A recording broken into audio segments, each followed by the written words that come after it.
Flashback. Con el paso del tiempo, Pedro llegó a golpear a Laura y Laura reaccionó insultándolo más. Pero él le pidió disculpas y ella creyó que la relación cambiaría. Tuvieron un hijo y se fueron a vivir juntos. El maltrato del noviazgo se convirtió después en una pesadilla. La maldición de esa pareja comenzó cuando se acostumbraron a maldecirse o a decirse malas palabras. O sea, ¿se dan cuenta? La manera en que él mezcla las cosas, sugiriendo que si una persona dice malas palabras, significa que es o será violenta. No, o sea, a lo mejor es una persona de pueblo o algo vulgar y ya. ¿Dónde está el estudio que dice que las personas que dicen groserías tienden a la violencia intrafamiliar o de pareja? Que puede ser, no digo que no. Pero este señor como que se saca las cosas así de la nada y la verdad, buscando información científica que lo respalde. I don't know. Yo no digo malas palabras. Prácticamente nunca. Si estoy con alguien, algo que sería un red flag para mí sería el tono y no las palabras en sí. Porque una persona te puede decir, usando palabras muy decentes, cosas muy espantosas. Y al mismo tiempo, una persona que maldice o usa malas palabras puede expresarse de manera muy real y coherente. Por ejemplo, el canal del mundo de Andy. Ella se la pasa diciendo groserías y usa mucho slang de su región. Yo creo que mucha gente se cura viendo sus videos por esa naturalidad de cómo ella se expresa. Gente más mierda es la como que más utiliza a Dios para tratar de escudarse y además como que se creen tocados por Dios y de que ay que el diablo me persigue, me toca la puerta, ábrele puta, hace un chingo de frío. Soy un ser humano, siempre salen con que son seres humanos, pues ni que fuera reptiliana, mujer. Ay, Dios mío. El día de hoy no es un video productivo de lo voy a educar, me vale verga que se quede así todo pinche ignorante y así se vaya a su chingar a su chingada madre, pero bueno. Y al mismo tiempo, muchos de sus argumentos son muy basados, muy lógicos. Ahora esto es una señal de la decadencia de la sociedad. No, una señal de la decadencia de la sociedad son los mineros desaparecidos. Una señal de la decadencia de la sociedad es que le quitaron la vida a un niñito que iba a comprar cosas para rescatar a un gato. Una señal de la decadencia de la sociedad son los malditos pendejos que hicieron asquerosidades en la isla aquella. Sin embargo, bajo los estándares de Carlos Cuauhtémoc Sánchez, Andrea no sería una persona para nada de fiar. Cuando menos te lo esperes, te cae a madrazos. Uno de los escritores que consulté asegura que tanta mentira, abuso sexual y promiscuidad está trayendo destrucción natural.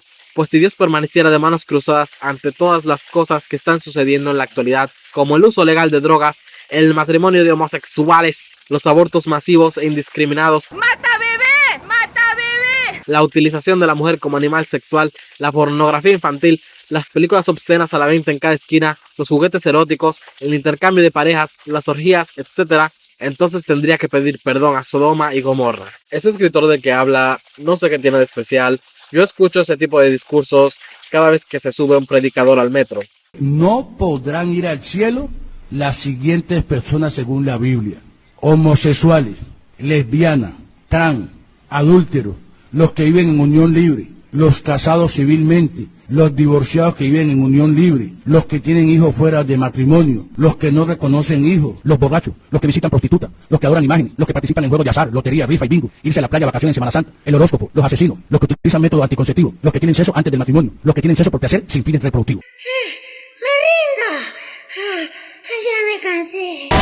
La verdad, nunca he visto el punto de filósofos que son tan religiosos. El punto de la filosofía es cuestionar los fundamentos de la realidad, el conocimiento, la moral y la existencia humana. Este señor no se cuestiona nada. Todo viene de Dios, el bien y el mal, la razón de nuestra existencia, ya todo tiene una explicación y punto.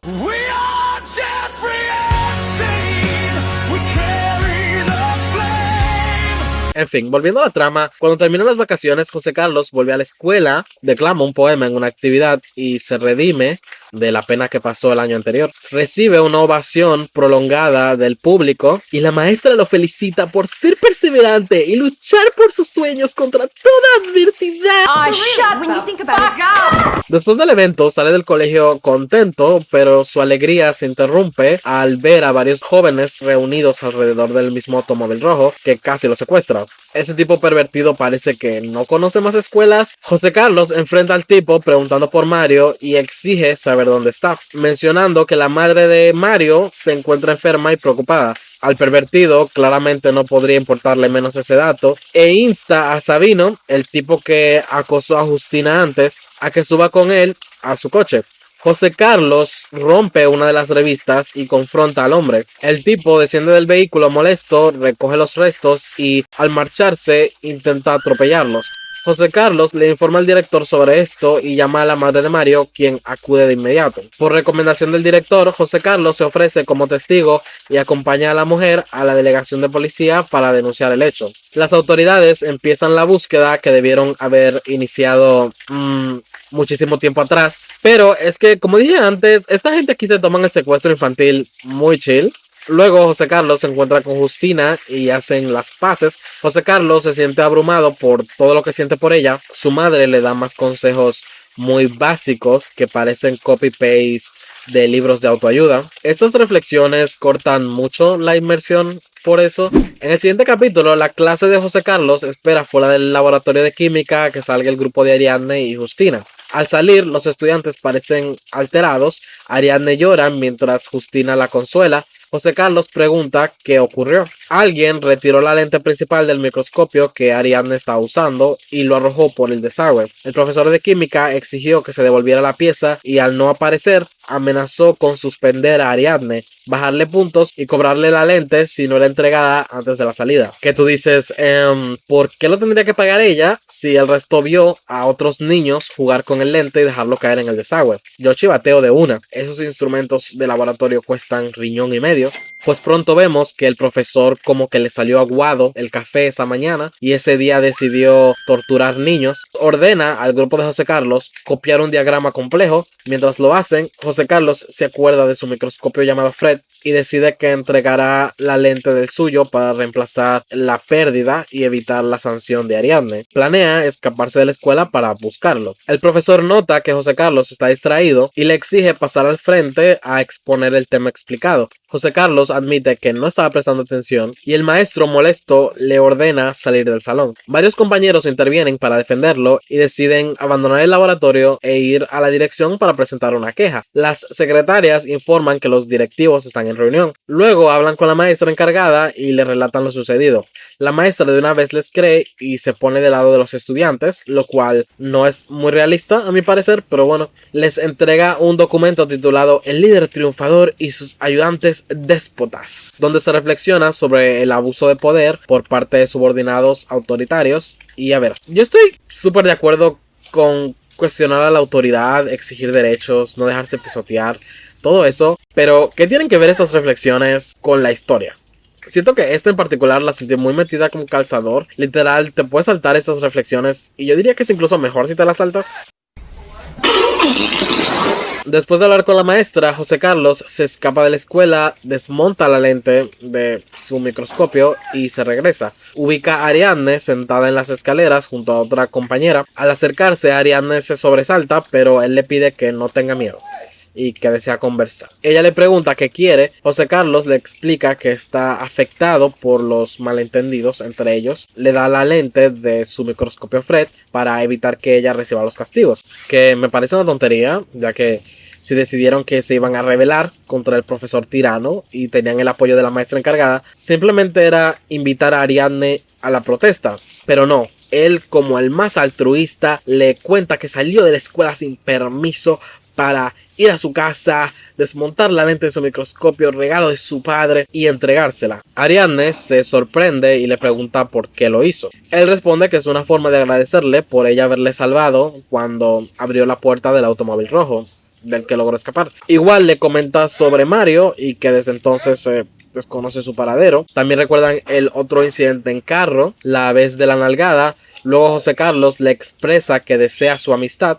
Ariadne le pregunta si lo que busca es acercarse a Justina, ya que ¿por qué otro motivo se acercaría a Ariadne? El único punto de este personaje es ser la bestia de Justina. Realmente no tiene mucho más. Él responde que quiere conocer mejor a Justina para aclarar si lo que siente es amor o capricho. Y a ver, esto es bueno, o sea, es un buen momento de self-awareness, porque Carlos Cuauhtémoc Sánchez como que sí usa la obsesión del prota para dar una crítica. O sea, sí lo hizo muy incel al propósito, yo creo, y es consciente del hecho de que José Carlos, refiriéndose a la protagonista como Chexit, y que solo esté enfocado en esa idea de su princesa, es algo cuestionable. No es algo sano. Ahora, pienso yo que la reflexión que hace el autor al final respecto a esto es buena. Vamos a seguir con el análisis. Ariadne acepta la amistad interesada de José Carlos con la condición de que él se acerque pronto a Justina a hablarle directamente. Ariadne le menciona a Samuel, el hermano de Justina, y a Adolfo, el joven mamado que intenta conquistarla, por el cual babean muchas chicas del cole. Parece que Ariadne quiere a Adolfo para ella también, ya que le sugiere a José Carlos actuar antes de que Justina se interese más en él. A mí no me gustaría que mis amigos estén como ventilando datos sobre mi vida amorosa de esta manera. No sé qué piensan ustedes. En un momento vemos que José Carlos está montando bicicleta bajo la lluvia. Se encuentra un hombre herido que todo parece indicar que lo atropellaron. Llaman a la ambulancia y lo socorren. El papá de José Carlos lo regaña por haber andado por esa carretera, ya que se lo había prohibido, pero intentan hacer una reflexión que no entiendo sobre que si José Carlos no hubiera desobedecido y se hubiera ido por esa carretera, no hubiera podido ayudar a ese hombre y que Dios debió ponerlo ahí para eso. La verdad, no entendí el punto de esto. ¿Qué? ¿Desobedece a tus padres? Ya que a lo mejor si lo haces eso te llevará por un mejor camino. No sé, como que me parece contradictorio con otros mensajes del libro, pero en fin, a la mañana siguiente José Carlos se topa otra vez con el pervertido del auto rojo. El tipo lo detiene y lo golpea en el abdomen, le advierte que sabe dónde vive y que volverá a saber de él. José Carlos acude con sus padres a la policía, lo que debieron haber hecho desde la primera vez. No sé cuántas veces he dicho lo mismo, pero bueno, un comandante llamado Tomás Benítez atiende el caso, solicita dinero para supuestos gastos de seguridad, a lo que el papá se niega. El autor hace una reflexión sobre la corrupción, destacando el Salmo 1 de la Biblia. Vuelve a mencionar a Mario, metiéndolo en este grupo de personas corrompidas, cuando otra vez Mario es un niño que ha sido secuestrado y abusado. Luego, durante clase de deportes, el chico Sabino se acerca por detrás de otro llamado Salvador y le baja el short y la ropa interior frente a los compañeros, y nadie hace absolutamente nada, lo cual no puedo decir que no es realista, por desgracia. José Carlos ve a Justina realizando labores de recolección de basura, ya que está castigada. ¿Pero qué hace? ¿Es mi princesa la joven que arrastra un bote de basura y vacía en él el contenido de los demás? ¡Increíble! Recolectar los desechos de salones y pasillos representa el castigo más terrible para los indisciplinados. Este protagonista es cringe. Cringe como no hay ningún otro. Y miren quién se los dice. This is not good. José Carlos decide seguir a Justina y entra al aula donde ella se encuentra. Ella le explica que el castigo se debe a que saltó la reja trasera para conseguir piezas de un microscopio descompuesto. Luego hace lo que yo haría y le pide a José Carlos que sirva para algo y le ayude a limpiar. José Carlos regresa a la clase cuando la profesora lo llama. Más tarde vuelve a buscar a Justina y la encuentra terminando su labor. Le declara que le gusta, que la admira y que la quiere, y le pide que sea su novia. O sea, un ratito de limpiar con ella al parecer fue suficiente para confirmar todos sus sentimientos. Mi primera chamba. Necesito decirte algo, Chexit. Comienzo. Estoy harto de callar. Me observa expectante. Durante mucho tiempo he sentido tristeza, vacío interior. Siempre me he conformado con escribir. Hago una pausa, sintiendo la energía desordenada. Estoy desesperado por demostrarle mis sentimientos, por conseguir que me conozca y me comprenda. Tú le diste un matiz distinto a esta soledad. Continúo tratando de calmarme. Desde que supe que existías, empecé a creer que en ti encontraría a la persona capaz de llenar el enorme hueco que hay en mí, a la persona a quien yo mismo pudiese ayudar y amar. Una poderosa melancolía me invade. No quiero que ella se percate, pero debo terminar. Así que inhalo profundamente para atenuar la emoción que me domina. Esta vez he venido a decirte lo que siento por ti. Continúo con voz baja. Lo que he sentido siempre, aunque no sirva de nada y aunque no lo creas, pero es cierto. Y lo digo despacio con claridad. Me gustas, te admiro, te quiero. Esto es una red flag. Si una persona viene con ese drama a decirte que te quiere porque tú llenas un vacío, dile que vaya a terapia. Eso es lo que de verdad necesita. terapia, no una pareja. Es como cuando Cardi B estaba en televisión el otro día diciendo que su novio, con el cual decidió tener un bebé antes de siquiera terminar el proceso de divorcio con su marido Offset, le había dicho que él la va a curar. And like one time he just told me like, it's like, let me heal you. Give me a chance for me to heal you. And it's like, okay. He said, let me heal you.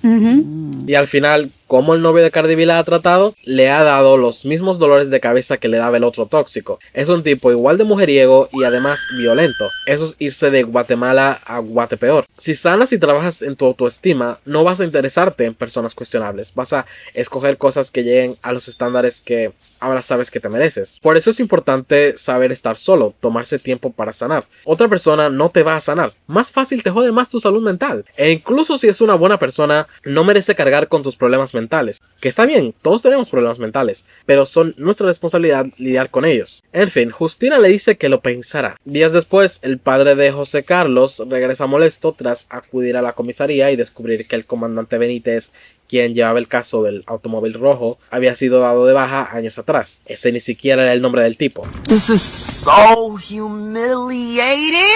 José Carlos comparte más tiempo con Justina. Empiezan a tener como una situationship algo tóxica. En un momento están bien, van por el lado, parece que están en la misma órbita. En otro tienen peleas muy cringe como esta. He leído todo tu Carlos Cuauhtémoc Sánchez. ¿Ah, sí? Es extraordinario. No sé, escoge las palabras para explicarse mejor. Tus ideas son difíciles de encontrar en cualquier chico y hasta en cualquier adulto. Son muy valiosas y me gustan. ¿De veras? Pregunto sonriendo. Sí. Piensa unos segundos y totalmente flemática lo echa todo a perder. Pero eso se debe, claro, a que escribes bien. Quienes nacen con ese don son capaces de expresar ideas bellas aunque no sean propias. Chasquea la lengua. En fin, solo necesitas escribir bien. Y corrige. Haber nacido con ese don. Un aire incomprensible se apodera rápidamente de mí. ¿No te parece? Pregunta. ¡No! Respondo con violencia. Por supuesto que no. Leo mucho. Casi un libro por semana, pero aunque he aprendido de autores y personas, finalmente lo que hay en ese diario son ideas totalmente propias. En la forma de escribir se refleja la manera de ser de las personas. Mi cerebro no está hueco como sugieres. No he nacido con ningún don. He escrito. Chexit. Durante años se desentiende caminando más rápido y bajando la cabeza. Todos los días, y te aseguro que al principio no sabía hacerlo, pero he aprendido, porque han sido años de empuñar la pluma, de madurar las ideas y de seguir luchando con un valor y una tenacidad que no ha tenido ninguno, ¿me oyes? Ninguno de los necios haraganes que dicen que nací con ese don. No hablamos más. La verdad no entiendo la lógica del argumento de él ni el argumento de ella. Pero bueno, este situationship empieza a ser muy estresante para José Carlos. Y en un momento una profesora descubre un poema muy melodramático sobre la morra y compara la dinámica que tienen con Síndrome de Estocolmo, lo cual me parece un poco exagerado, doña. O sea, son adolescentes cringe. Justina no tiene el vato secuestrado ni abusa de él, simplemente es obvio que no son compatibles y no deberían estar juntos, pero él es quien insiste. Pero claro, él se monta su drama de ay, es que no volveré a amar. Me han Ya te lastimado a mí tardaste. cuando... Perdón, yo me retiro. Yo no nací para amar. No, a ver, espérate, ven. Silvia. Ven. En otro momento, José Carlos ve que Justina está siendo agredida por el vato mamado, Adolfo, y va a defenderla. Con el poder del guión, le gana la pelea al chico mamado y luego esa noche en casa, durante la cena, José Carlos inicia una conversación sobre la doble moral, mencionando a su tío Raúl como ejemplo. Mi tío Raúl es un hombre apuesto, argumentó. A todos se engaña con su fina apariencia, pero más de una vez hemos visto a mis primos cruelmente golpeados por él. El padre reacciona como si ya supiera acerca de que su hermano es abusivo con sus sobrinitos, pero como que se la suda y hace una reflexión superficial sobre la doble moral. No es la primera vez que critican la doble moral y la hipocresía en este libro, que es algo muy fácil de criticar independientemente de tu perspectiva política ideológica. Cansado del camino, sediento de ti.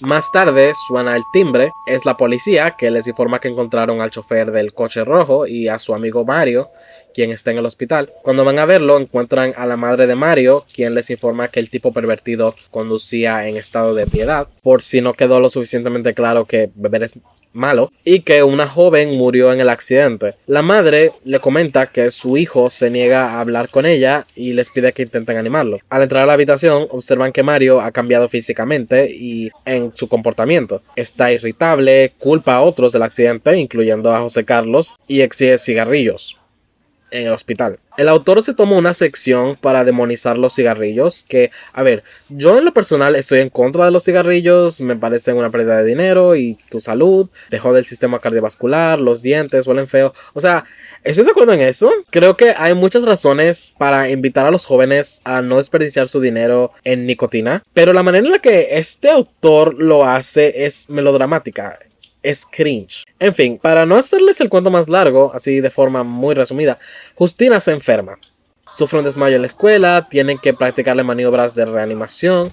Luego llega una ambulancia. Tiempo después, José Carlos se entera del hospital en el que ella está. Cuando llega, encuentra a personas llorando. Ahí está Ariadne y se entera de que Justina ha fallecido durante una operación que le estaban haciendo. Se abrazan. Carlos pregunta qué ocurrió y por qué no fue avisado. Ariadne explica que Justina no había informado a casi nadie sobre la gravedad de su enfermedad, que Justina la llamó justo el día anterior. Ariadne le dice que ella no quiso avisarle a él directamente porque deseaba evitarle el sufrimiento y que Justina dejó una carta para él antes de morir. En la carta, Justina le dice que antes, cuando ella se mostraba indiferente o se juntaba con Adolfo, era porque sabía que su estado de salud nunca le permitiría estar con alguien a largo plazo y como que por eso saboteaba los intentos de José Carlos de acercarse. Ella relata que acudieron a un consejero espiritual y que esa experiencia fortaleció su fe en Dios. Expone reflexiones sobre la fe, indicando que lo importante es en quién se deposita. Señala que antes confiaba en prácticas como horóscopos y amuletos, pero que ahora depositaba su fe en Dios. Es todo muy melodramático, que se entiende porque estaba en su lecho de muerte.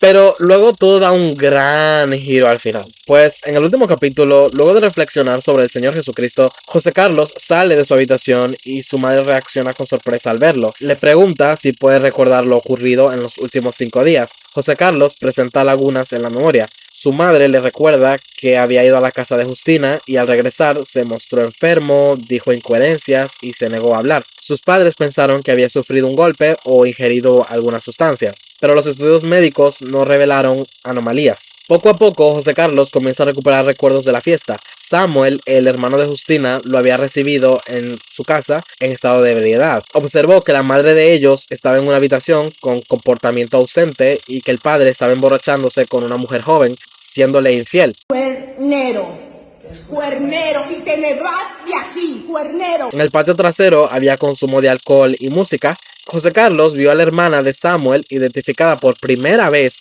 como Justina, vestida con minifalda, fumando y bebiendo alcohol, rodeada de hombres mayores de edad. La vio bailar de forma provocativa ante ellos, quienes la aplaudían. Carlos quedó tan traumatizado por eso, que todo eso de que Justina había enfermado y había tenido que ser operada y que se murió, todo eso no fue más que producto de su imaginación. O sea, él literal prefirió imaginarse que la morra se enfermaba y moría a que era promiscua. Que a ver, otra vez, los menores de edad no pueden ser promiscuos. Este libro le quiere como hacer slut shaming a una chica adolescente que en su propia casa, bajo la mirada de sus negligentes padres, está siendo expuesta a un ambiente inseguro. Y así es como acaba el libro. Estoy seguro de que cuando Carlos Cuauhtémoc Sánchez escribió esto pensó: wow, me pasé, es el mejor final que hay, ningún lector se lo verá venir. La chica terminó el baile con un paso espectacular, tirándose al piso. ¡Bravo, Justina!, le aplaudió la concurrencia. ¿Justina? Yo no amaba a ninguna Justina. Yo amaba a Chexit, a la princesa que había inspirado a un prisionero a salir del calabozo, a la princesa del cuento de mi abuelo que había despertado en mí los más altos ideales. Tal vez había un error y la chiflada que estaba frente a mí no era Chexit. Este libro es muy malo. Y me sorprende que no he visto ni una sola review de este libro en esta plataforma que sea negativa, tomando en cuenta lo popular que es. Si este es tu libro favorito, pienso que tienes un gusto muy malo. Bueno, tampoco así, pero probablemente necesites leer más cosas, expandir tus horizontes. Es que esto parece escrito por IA. a pesar de haber salido como 20 años antes de que existieran herramientas de IA generativa para escribir. Así de básico es. Tiene muchísimo relleno, te puedes saltar todas las reflexiones y te enteras igual de la historia. Los personajes no hablan como la gente habla en la vida real. Sí, ven, súbete al auto de mi papá. Vamos a romper las reglas y meternos sustancias. Pruébala. Es cocaína.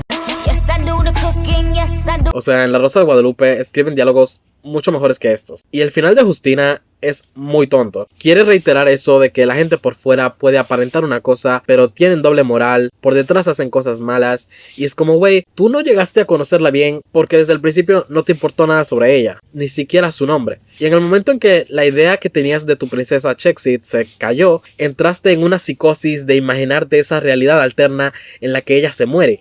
This is crazy.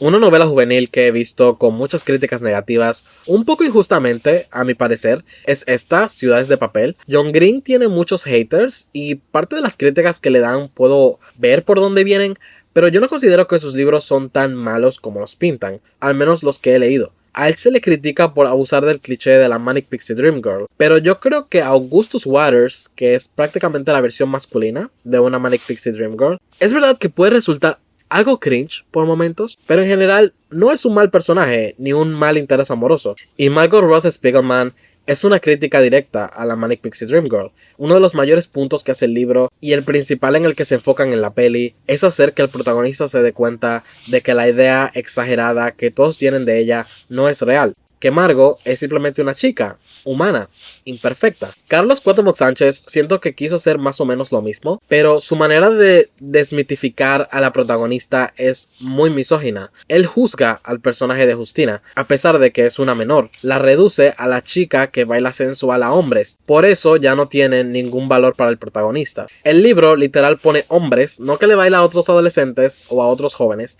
hombres que le piden a esta menor que baile para ellos. Y ella es la que está mal, según este libro. De verdad, Los ojos de mi princesa hace que Ciudades de Papel parezca una obra maestra, ganadora del Premio Nobel de la Literatura. Y eso es todo por Los ojos de mi princesa / La fuerza de Chexit. Como dijo Tyra Banks, It is so bad, I want to give you a 0, but that's not possible. So I give you a 1. cuéntenme ustedes si han leído a este libro, a este autor, si se los asignaron para leer en el cole.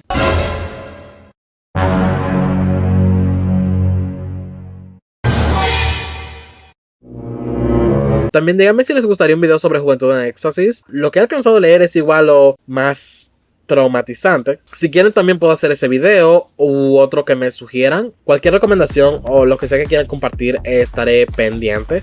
También podría hacer un video nuevo de chismes, ya que el otro les encantó. Y cosas han pasado desde entonces. Cosas fuertísimas. Díganme si eso les interesa igual o ideas para cualquier otro video. Les mando un abrazo, besos.